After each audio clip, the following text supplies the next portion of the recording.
रात बेहद उत्साहित थी। निशा अपने बिस्तर पर लेटी हुई थी। समीर से फोन पर प्यार भरी बातें कर रही थी। समीर ने होटल में मिलने की बात कही तो निशा का दिल धड़कने लगा।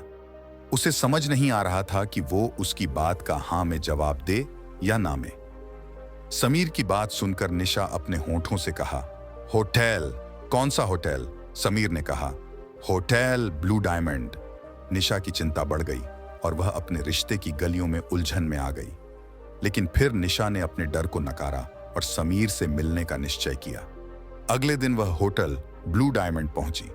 लाल साड़ी में खिली बाहर बनी हुई निशा को समीर होटल डायमंड ब्लू में रिसेप्शन पर मिला। निशा ने अपने कमरे की चाबी मांगी और फिर वह अपने कमरे में चली गई। थोड़ी देर बाद ही दरवाजे पर दस्तक हुई और निशा का दिल फिर से धड़कने लगा। उसने अंदर से पूछा, कौन? कौन है? जवाब मिला, मैडम, रूम सर्विस।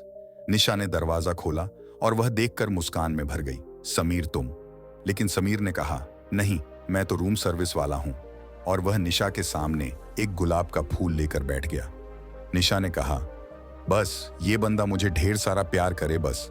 और फिर उनकी आंखों में खुशी की किरणें खिल गईं और सुध बुद्ध भूलकर वे एक दूसरे में खो गए।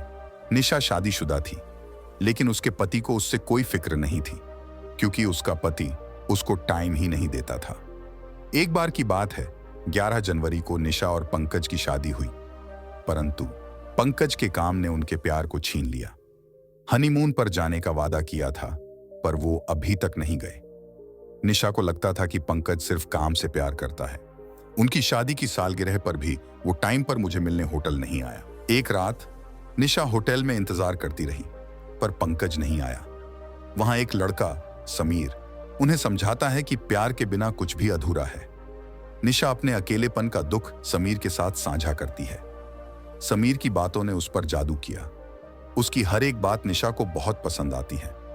उसने अपने प्यार का इजहार किया, पर निशा को उस पर भरोसा नहीं था। कुछ दिनों बाद समीर ने निशा को प्रपोज किया।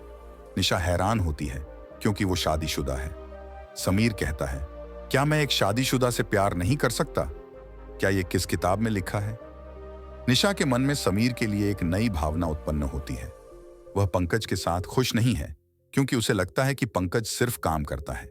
धीरे धीरे निशा और समीर के बीच की दूरी कम होती जाती है, परंतु वे अपने रिश्ते को छुपाने में कामयाब रहते हैं। एक दिन पंकज को समीर के बारे में पता चलता है। समीर बहुत ही बदमाश और बेईमान इंसान है। पंकज निशा से कहता है, वही जो तुम्हें फोन पर ब्लैकमेल कर रहा है। पंकज, निशा, क्या कमी रखी मैंने तुम्हारे पास? महंगी से महंगी गाड़ी है, बड़ा बंगला है, नौकर चाकर की लाइन लगी रहती है तुम्हारे आगे पीछे। बोलो, इससे ज्यादा और क्या मैं दे सकता हूं? उसके बाद पंकज निशा को समीर के बारे में सच्चाई बताता है। पंकज, निशा, मैंने बहुत बड़ी गलती की है, लेकिन मैं इस गलती को सुधारना चाहता हूं। प्लीज मुझसे दूर मत हो, मुझे माफ कर दो। मैं वादा करता हूं कि मैं बिल्कुल बदल जाऊंगा। निशा को अपनी गलती का एहसास होता है और वह पंकज से माफी मांगती है। उसके बाद पंकज बिल्कुल बदल जाता है और वह प्यार और समय दोनों को अपने रिश्ते में महत्व देने लगता है। अगर दोस्तों आपको भी ये कहानी पसंद आई हो तो चैनल को सब्सक्राइब जरूर करना और अपने दोस्तों के साथ शेयर अवश्य करना। चलिए मिलते फिर एक नए वीडियो के साथ। धन्यवाद दोस्तों।